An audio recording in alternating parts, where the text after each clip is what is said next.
whole place is lit up. Form up. Let's get out of here. Greetings, I'm Solidus-Skully, and welcome back to the Freelancer commentary, where we have to escape into danger.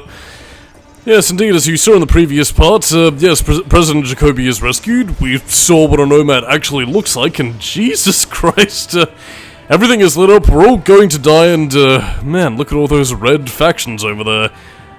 Yes, there is certainly some guerrilla warfare going on. Monsieur Croquette. But yeah, again, as King mentioned in the previous part as well, this is a closed system with only one way out, so, yeah, something tells me we're not going to be getting out of here alive, or if we are, it's gonna be in little space chunklets of space dust. But, yeah. Oh dear. Well, we're screwed. Might as well get to writing our will right now. To, my dear Tobias, I leave you a pittance of 5 credits to be paid in a pittance of 1 credit. Oh, I had a very dark joke that I was about to make there, but, yeah, never mind. In any case, so, yeah, I remember how I said that, again, a lot of characters' equipment scales up with the difficulty, even though it doesn't make sense for them to have it, you know, Liberty ships with Mark III lasers doing a lot of damage towards our ship, even though we currently have, like, Class 7 and Class 6, gun mounts at this point. Well, yeah, needless to say, things are rather fucking dire, and you do need to make sure that you have enough nanobots and batteries to survive, because otherwise, well, yeah, things are gonna go to hell in a handbasket rather quickly. As is, well, the loss of our next dear friend. They keep bringing in more ships. We can't hold them off any longer. Junko, we'll all die if we stay here. You've got to get the President to safety. Walker, what are you talking about? I have a large quantity of gravimetric mines on board. Enough for both of these battleships. I just need to get close enough. You'll never survive that. I know. It's what has to be done. The President is the only thing that matters now. Get her out of here. There has to be another way. No, there isn't. Now get out of here or you'll be killed too. Don't do this! Charges are active. Cams are over the coordinate field. Walker! Goodbye, Junko. Win this one for me. No!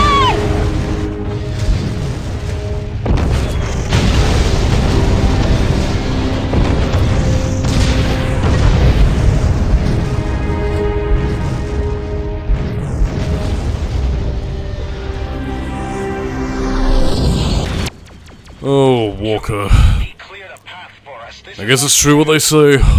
Only the good die young. Well, of course you need death in the knackers and, you know, and just run away.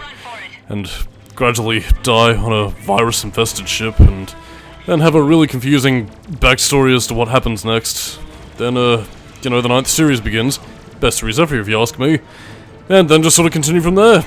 Nobody's gonna know what I'm referencing. But that's kind of the price you pay when you start doing a bit of filler commentary.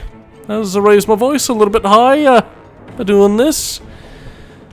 But I mean, again, not to take away from the seriousness of death or anything, but I mean, again, I'd just be repeating myself if I say that, again, the way in which Walker's sacrifice was handled, again, even a guy we have, well, we got to know him a little bit better than we did, I mean, Botzer at the very least, but at the same time, though, again, the amount of sacrifices needing to be made just for the sake of the greater good is, staggering, and again, it does make all of these characters memorable.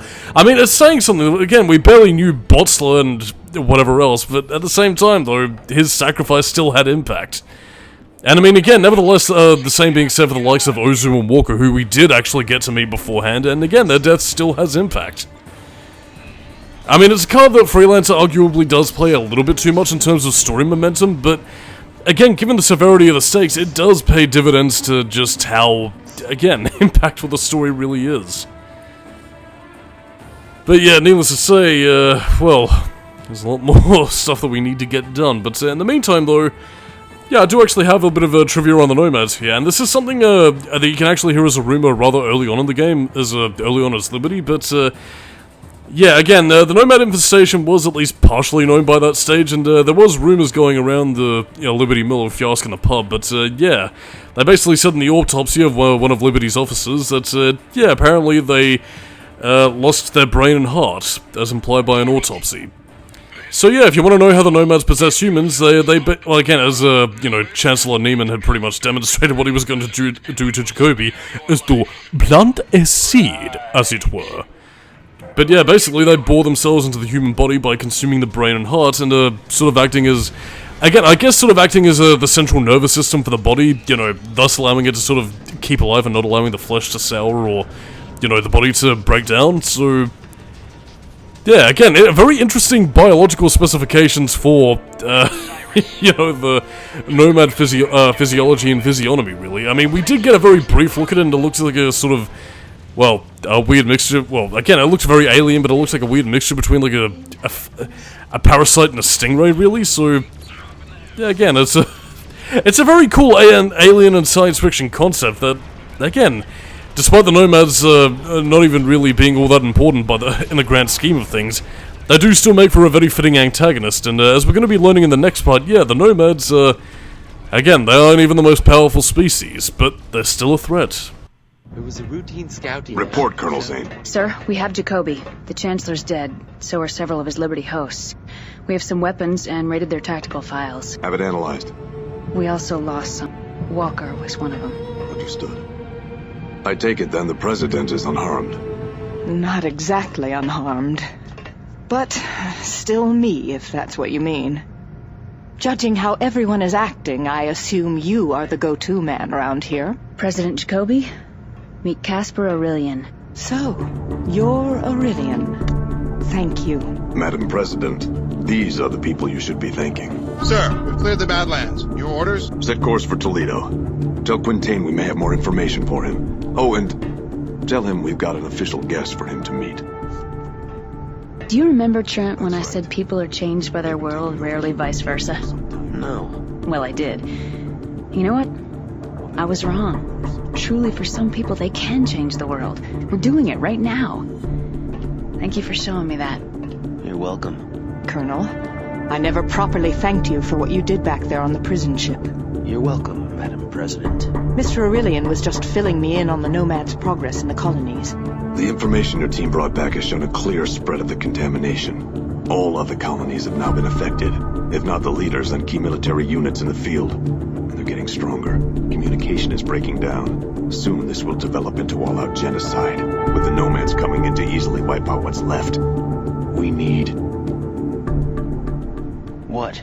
We need a miracle.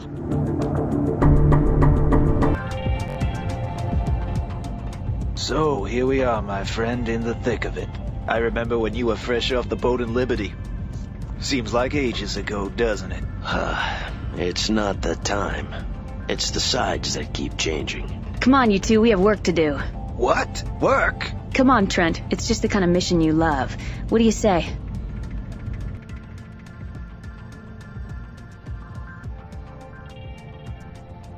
Sure. As long as I'm not shot at, knocked out, held at gunpoint, electrocuted, skewered alive by giant alien shapeshifters, have to dive out windows or fight off spindly nomad incubi, everything should be fine. It's something for Quintain and Sinclair. They need something. Big. How big? They say in order to activate the artifact, they need a nomad power cell. Oh, you've got to... Aurelian has located a nomad power source nearby. Once we have it, we'll head straight for the order base in Toledo. Let's go.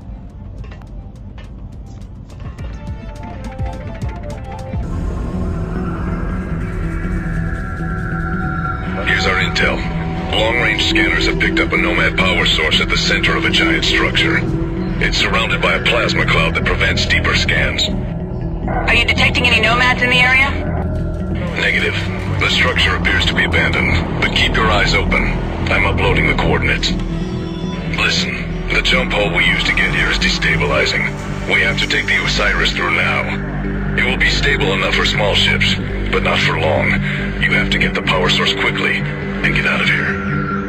Understood. All right, people. Let's do it. Oh, that's funny. I mean, again, I'm not usually one for, like, knowing self-awareness, but again, I guess both by the fact that Trent's very cynical about the job, and, well, not very cynical, that's kind of the wrong turn of phrase. The fact that he's very sort of, you know, done with his lot in life. But I mean, again, a lot of the, you know, cynicism was like, sure, I'll accept this mission, provided that I'm not the one doing all the actual fucking work, is quite funny. Again, I mean, Trent's dry-witted sense of humor, it appeals to me.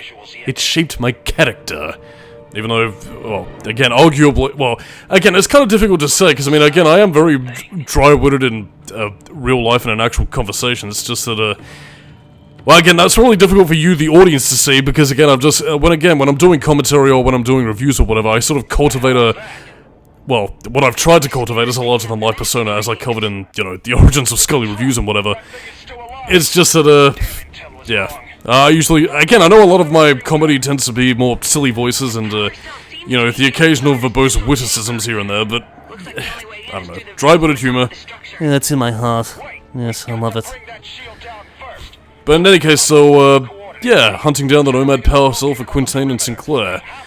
Trent once again playing Errand Boy, which again, he's obviously very much aware of what he's there to do, and again, I mean, again, they wouldn't be asking him to do it if he wasn't a skilled pilot, so, again, testament to his abilities in spite of his, you know, misgivings, but, yeah. Needless to say, this is yet another one of those dangerous trademark missions that you'll probably die a couple of times on, but, yeah, since we are getting towards the end of the game, I do also get the impression that this is where some of the Rush development cycle really begins to make itself known. Primarily in the sense that a lot of these missions are basically going to involve destroy a shield generator and then just get closer, which, yeah, it's odd. We're destroying a shield generator to get a power cell that can power things. Funny, really. But again, I mean, kind of similar to some of the tactics I recommended for use in Heaven's Gate with Takagi sector, is that again, I mean, yeah, just sort of hiding behind the shield generator and letting the Nomads sort of do the work for you by aiming for you, but then hitting the shield generator and thus helping you to take out their own installation, which, I mean, I'm sure, well, again, the Nomads have showcased, you know, more sapient intelligence, so again, they are obviously working towards, you know, a goal, obviously. It's just that, I don't know, it'd be very curious to see how their culture and hive mind functions, really. Like, I mean, again, I remember as a kid, I always remember wishing that you could visit, like, a nomad-infested planet, which, again, I know story-wise would make absolutely no fucking sense, but visit them in the sense of, the same way the colony was, where, again, you know, you go to the pub and it's like, hang on, I don't know you, well, I work for the Nomads. This is our base. We don't really run things here, but we have an understanding with the people who do. Again, just sort of like seeing a lot of the rumors and how their society functions. I mean, again, I know doing that would be ridiculous, but again, kid brain and whatever, but yeah, I don't know. Just seeing how the hierarchy really seems to function. I mean, again, they are protective of a lot of the Dom Kavosh artifacts, and we will be seeing what their role is, you know, when we get back to Quintain at, you know, the next part, but yeah, it's also quite odd, really. But yeah, in any case, so, yeah, what we're basically here to do is, again, apart from infiltrating the Nomad's lair by taking out the shields, yeah, it is heavily irradiated in there, and, again, it's very much a case of swoop in, absorb the power cell, get out, and, hope to God you live to fight another day. But, I mean, yeah, putting all that aside, though, if I can talk about anything, the soundtrack for this part of the game, as it has been throughout the whole game, in the Omicron systems, really fucking good. Again, this is a great fucking soundtrack, and, yeah, cool as hell. But in any case, it's very much, just a swoop in. And, again, as Trent does, you know, pay dividends to the fact that, you know, cynical as he can be, he is an explorer at heart, and, yeah, you begin to bear witness to some alien architecture and, science fiction concepts. I mean, again, it is, saying something, and again, the fact that a lot of the Nomads have also built, like, a lot of non-Euclidean geometry for, you know, the sake of making their systems function, it's, again, quite cool and, you know, very alien and mysterious. But yeah, don't stay in here too long, because the radiation will eat through your ship. There's the power cell, so, tractor beam that aboard your vessel. And now you better get the fuck out, because otherwise, well, Trent will be a radioactive sandwich. And I mean, even in that case, actually, considering the fact that, again, this isn't, you know, of earthly construction, who knows what sort of radioactive prowess or, you know, possible contaminants are even in this system, which, again, is something that you can actually pay attention to if you, actually slow down and pay attention to, you know, a lot of the stuff in this star system. You're not really going to be seeing it right now because we're basically just sort of going at cruise speed, but, yeah. if you slow down for a little bit, you'll actually begin to see like a lot of bacteria and you know, little isotopes floating around. And yeah, quite curious that again, a lot of this bacteria in this system, given the fact that this is where nomads are very apparent, even if you visit here in the post game. Yeah, bacteria that can survive in the vacuum of space. Oh dear. But yeah, regardless of such though, you might be able to see a bit of it here, although then again, maybe the quality might not make itself as apparent, but oh no. We did it! See, because we were already in the jump hole, we didn't have to do that whole docking maneuver thing. Again, that might not sound like as much of a trick as you might think, but trust me, it can save you in a pinch when you're just desperately trying to, you know, get out of a system quick, smart, and evade, you know, capture and fire. But yeah, either way though, we stole the Nomad's power cell, and they're itching to get it back. And again, as I mentioned before with some of the Nomad fighters and ships, again, they had no shielding, and again, you can take them out fairly well if you got them in their target, but their weapons are very powerful, even if slow firing. But yeah, they certainly do make up for their, you know, lack thereof in terms of shielding. So yeah, the Nomads are still very much a threat.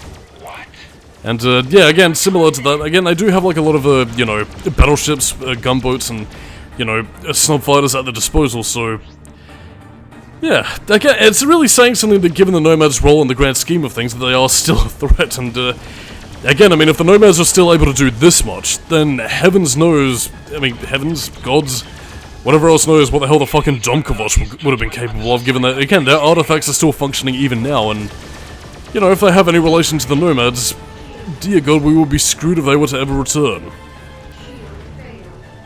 Well, I mean, then again, I suppose even in that case, that does also sort of bring to dividends, well, again, I still got time to talk about this, really, so I guess I might as well bring it up, but it does sort of bring to mind a bit of a, you know, an Alien Prometheus kind of situation, and, well, again, kind of fitting given its influence on the sci-fi genre, but, again, in the sense of Alien, like, again, you know when the crew of the Nostromo found the space jockey, which, again, was like a towering monolithic figure that, you know, interested fans, it was, you know, this big bit of mystery, besides the whole xenomorph egg.